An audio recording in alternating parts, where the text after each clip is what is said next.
Halo semuanya, selamat datang di channel Auto Driver. Kali ini kami berkesempatan untuk mereview BYD Atto 3. Mobil ini paling laris di Thailand.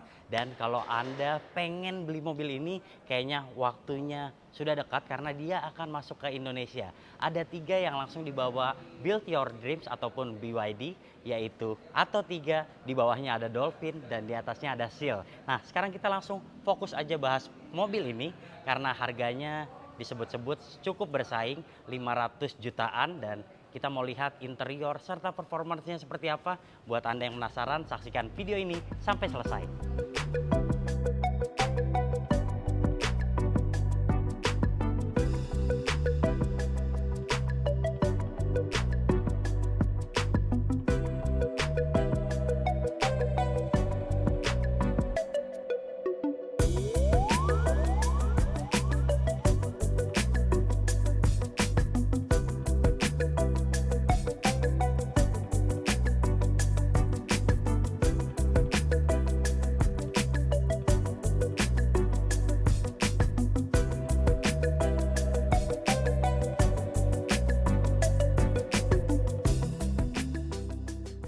Nah, Atto 3 sendiri masuk ke pasar Indonesia dibagi menjadi 2 varian. Kemudian ini adalah varian yang standar, lalu di atasnya ada lagi extended range. Sementara untuk yang standar ini, yang membedakan dengan yang extended range adalah kalau eksterior itu velgnya, dia lebih kecil 17 inci, sementara yang extended range ukurannya 18 inci. Sementara kalau di bagian depan, ini fasianya sama persis, kemudian lampunya juga udah proyektor LED, keren. Di bagian bawahnya Anda bisa melihat juga tidak ada fog lamp, tapi terlihat banyak garis untuk membuat aerodinamikanya lebih bagus lagi. Kita geser ke bagian samping.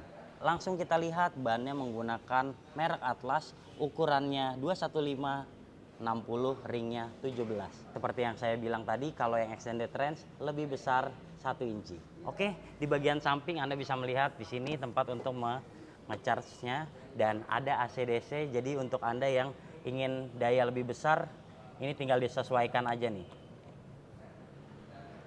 Oke, langsung bergeser ke bagian samping. Sebagaimana SUV pada umumnya, dia juga dilengkapi dengan roof rail seperti ini untuk membuat tampilannya semakin gagah. Lalu ada list chrome, kemudian yang ini juga masih nongol ya handle pintunya di depan dan di bagian belakang. Di bagian buritan ada yang ciri khas uniknya nih, jadi kayak sisik gitu, terus warnanya chrome. Ini adalah ciri khas dari Atto 3. Lalu Anda melihat kalau lampu belakangnya itu bagus banget ya. Terus dia menyambung dari kanan sampai kiri. Tapi yang mencuri perhatian, tulisannya ini besar banget, Build Your Dreams. Sebesar ini.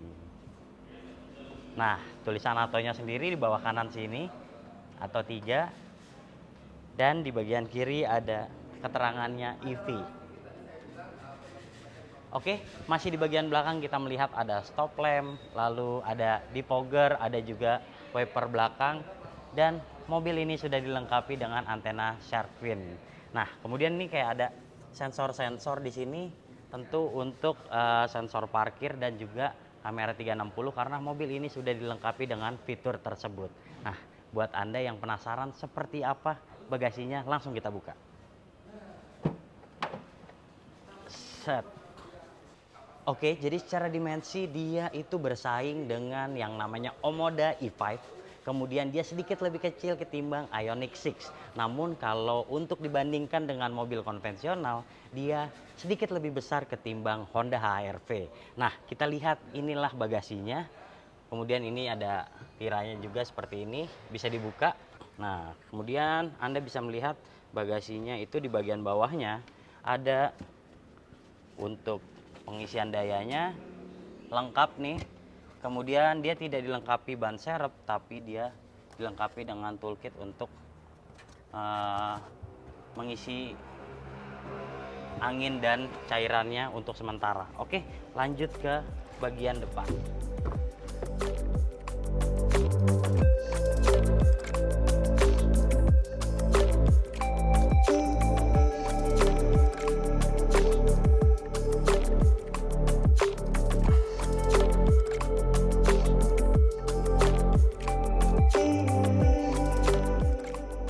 Ya, sekarang saya sudah masuk, kebetulan langsung aja ke bangku baris kedua. Ini tadi udah disesuaikan dengan posisi mengemudi saya yang tingginya 170 cm. Kita lihat kalau ruang kakinya ini memadai banget, kemudian headroomnya juga sangat mantap.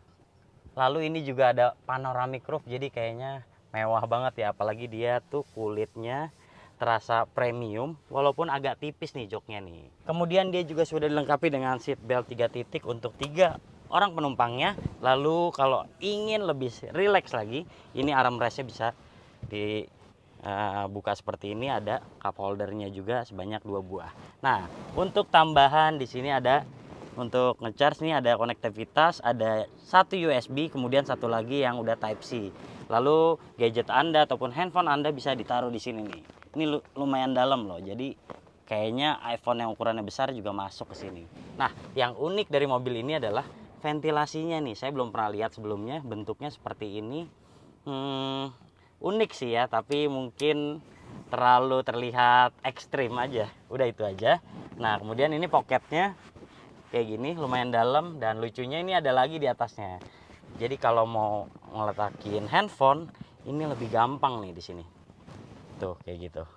Ya, secara keseluruhan duduk di belakang sini saya rasa nyaman, tapi joknya agak tipis, dan untuk yang duduk di tengah ini terasa lebih landai, dan tentunya headroomnya akan lebih terbatas ketimbang yang di kanan ataupun yang kiri. Apalagi dia juga kalau di bagian kanan dan kirinya ini ada ventilasi-ventilasinya, jadi tentu duduknya akan lebih nyaman. Yap, masih lanjut, kalau Anda melihat door trimnya ini unik banget ya. Jadi bentuknya tuh nggak rata, dia kayak gini menyesuaikan dengan tangan kita, nyaman. Kemudian ini bukaannya juga pas banget di tangan seperti ini. Kemudian kalau mau buka pintu juga bentuknya unik seperti ini. Ini juga speaker, jadi unik banget deh. Jarang nih kalau ada speaker terus di atasnya ada handle untuk buka pintu seperti ini. Oke, dan speakernya juga di bawah sini, jadi sangat memanjakan sekali untuk penumpang belakang. Ada tweeternya dan juga ada speaker. Lalu di sini juga ada seperti bassnya. Wah, jadi makin penasaran pengen dengerin musik di mobil ini. Oke, kita juga tadi udah buka buat bagasinya. Ternyata pelipatannya 60-40 dan ruang kabinnya cukup besar buat Anda yang ingin membawa koper berukuran besar. Dia bisa sampai diletakkan ke bagian tengah sini. Mantap. Ya, sekarang udah di depan dan mau ngasih lihat ke Anda semua kalau dashboardnya tuh berkualitas, kemudian visibilitasnya juga terasa bagus. Head unitnya aja nih yang besar 12,8 inci, tapi unik banget karena dia bisa di-rotate. Kalau Anda suka misalnya lihat story-story di YouTube ataupun Instagram, ini bisa nih kayak gini. Menarik banget. Nah, kemudian apa aja yang ada di depan sini kita lihat, di mana ventilasinya juga masih sama, ventilasi AC-nya sama kayak di belakang tadi, unik seperti ini. Pengaturannya tuh masih belum digital ya, masih bisa ke atas bawah seperti ini. Lalu di sini juga ada tempat untuk meletakkan gadget Anda. Nah, kalau misalnya masih kurang, bisa juga ditaruh di bawah sini. Oke, di bawah sini ada soket 12 volt, lalu ada colokan untuk USB, Type C, dan juga SD card. Jadi lengkap banget nih mobil untuk konektivitas. Oke, langsung ke bagian tengah. Anda bisa melihat kalau transmisinya itu tuasnya seperti pesawat. P-nya di tengah sini, kemudian R-nya di atas, N, lalu D-nya di bawah sini. Genggamnya jadi kayak gini nih. Wah, keren sih ini. Nyalainnya di sini ya, start stop engine-nya nggak ada di samping sini ataupun di sini. Kemudian di sini ada pengaturan untuk AC. Sayangnya kalau ingin mengecilkan volumenya, Anda harus digital seperti ini nih. Nah, ditekan seperti ini di head unitnya. Oke, selanjutnya di sebelah sini ada parkir sensor. Lalu Anda akan melihat juga auto hold dan juga electric parking brake-nya ada di sini. Ada juga mode berkendara, ada mode normal, eco, dan juga sport. Jadi ada 3 mode berkendara.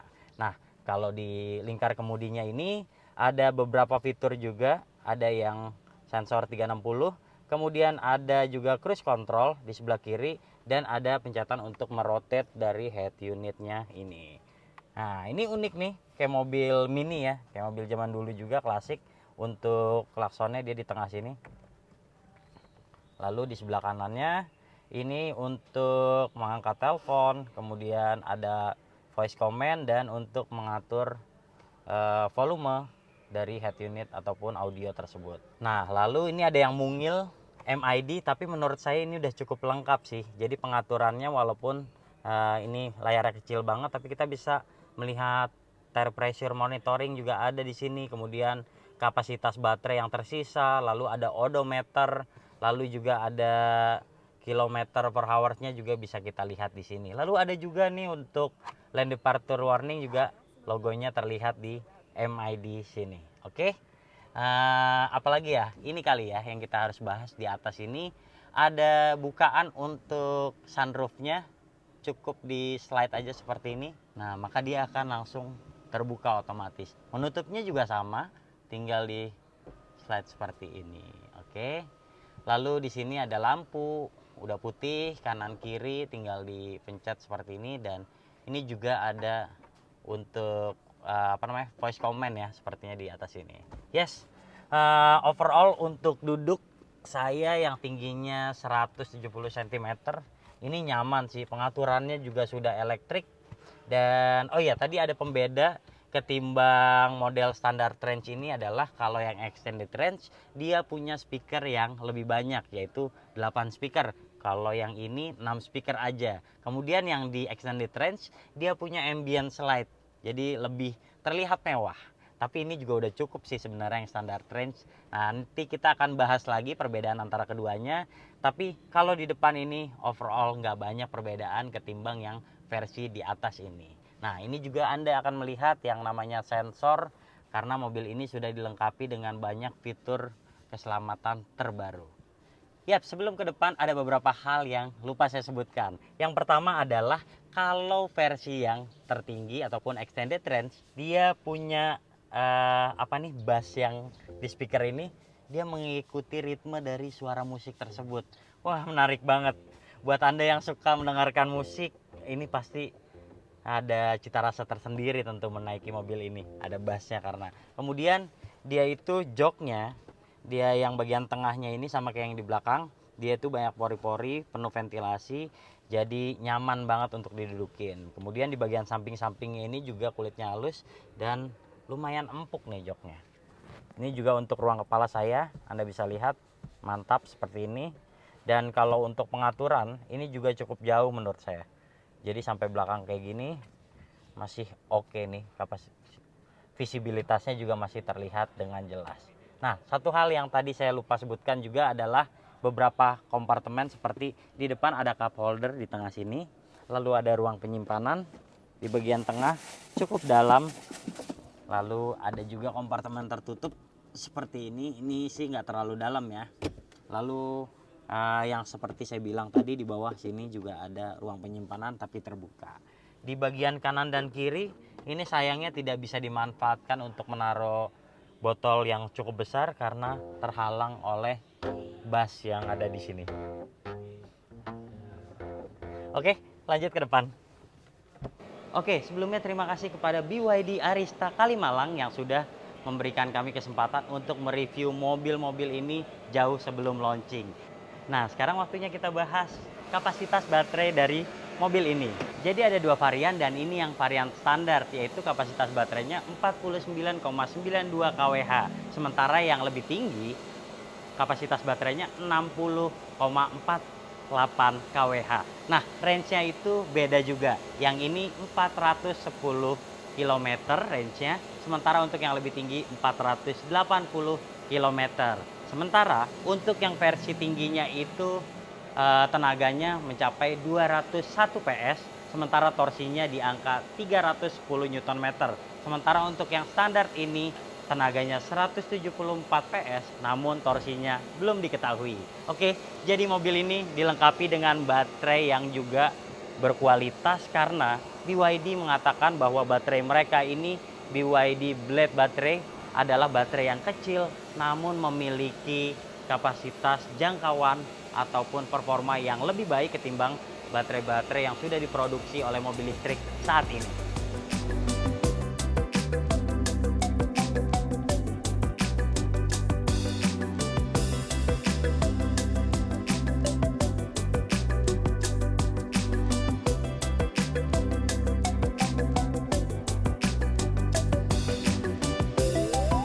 Oke, jadi demikianlah hasil first impression kami terhadap BYD atau 3 ini. Jika Anda suka video ini, jangan lupa klik like, subscribe, serta tulisan komen di kolom komentar. Main-main juga ke website kami di www.autodriver.com. Sementara buat Anda yang belum, jangan lupa download aplikasi kami di Google Play Store. Terima kasih Anda sudah menyaksikan video ini dan sampai jumpa di video kami selanjutnya. Bye-bye.